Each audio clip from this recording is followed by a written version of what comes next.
Morning, everybody. Waiting on a few more.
Mr. Cooney, I have to go through like. Do I still get like points for being? What, Sarah? Where are you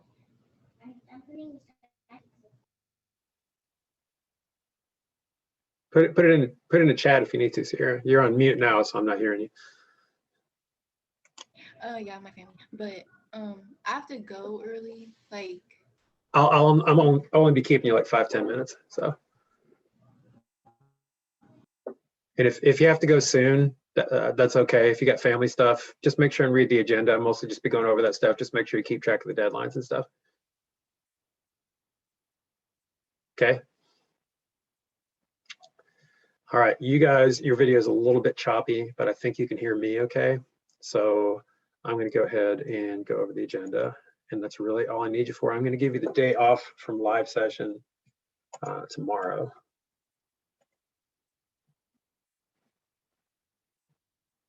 But let's make sure we understand everything that's going on because we are getting started on that novel, okay?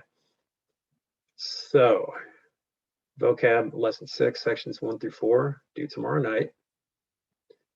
Grammar, something new up today.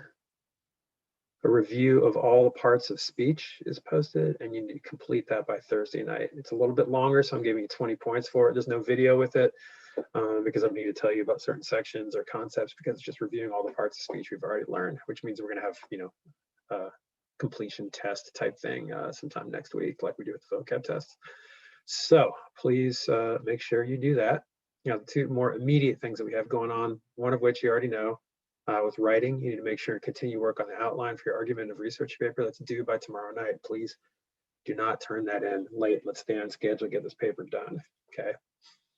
And then finally, literature, new stuff here. So you should have completed the Ed puzzle on John Steinbeck last night. Just about everybody's done that.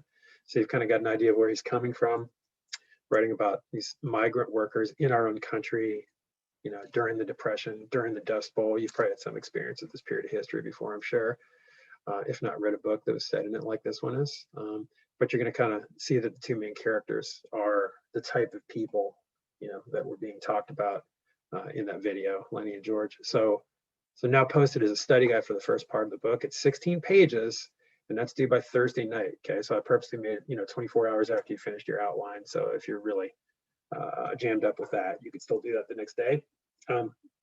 Even 16 pages is a little bit less than it sounds. Excuse me, because there's not that much text on each page. It's a novella, print's fairly large. It's a pretty easy read. Okay, so you guys make sure and get on that. Let me show that to you real fast here.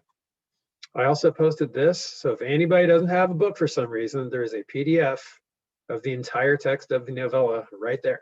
Okay, but study guide part 1, the assignment is here. Complete the study guide of Mice and Men by Thursday night for full credit. Make sure to do these things. Answer the think questions thoroughly. Use direct quotes from your book for textual evidence when asked, which I think pretty much each question does. I'm going to put quotations around it so I can see you've used the quote as well as answering the question completely.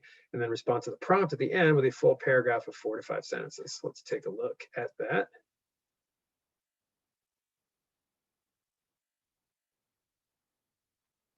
Okay, so it's a 30-point grade for each of 6 parts of the novel. Make sure to answer questions completely, like I said, 1 paragraph reaction. 20 points for the think questions, so basically 4 points for each one. If I don't see quotes, that'll get cut in half. And then 10 points for the discussion prompt at the end equals a 30-point homework grade. So you've got 5 questions. As you can see, each one says something like support your answer with evidence from the text. And then at the end, you have the prompt. And if you read this carefully, it's a few questions. If you kind of address each question separately in the way that you answer, you'll end up with a full paragraph of 4 to 5 sentences very easily. You do not have to sound like you have mastered the content of the book when you answer this prompt. You can say perhaps, or you can say I wonder if, or maybe things will go this way. You can kind of project and predict and ponder and things like that. Okay, so just give it your best effort and show some true thought and curiosity, and you should be fine to get full credit on that.